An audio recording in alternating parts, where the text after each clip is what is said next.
Bureau chief Ejaz Ahmed Tahir Awan Jeddah Saudi Arab में सफ़ीर पाकिस्तान अहमद फ़ारूक के एजाज़ में स्काई कंपनी के MD चौधरी शफकत महमूद की जानिब से शाइयाँ। चौधरी शफकत को हाल ही में फ़र्जंद पाकिस्तान अवार्ड से नवाजा गया। सऊदी अरब में मुकीम पाकिस्तानी कम्यूनिटी की मुमताज़ कारोबारी व समाजी शख्सियत स्काई कंपनी के मैनेजिंग डायरेक्टर चौधरी शफकत महमूद की जानिब से सफ़ीर पाकिस्तान अहमद फ़ारूक के एजाज़ में एक पुरवकार शाइयाँ दिया गया, जिसमें मुमताज़ पाकिस्तानियों ने बड़ी तादाद में शिरकत की।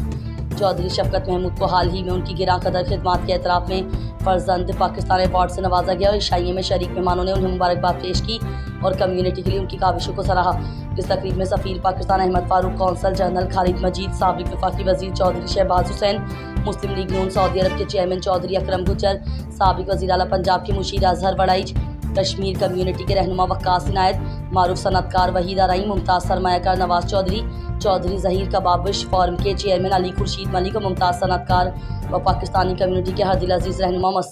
मसूद पूरी ने भी खुसूसी शिरकत की।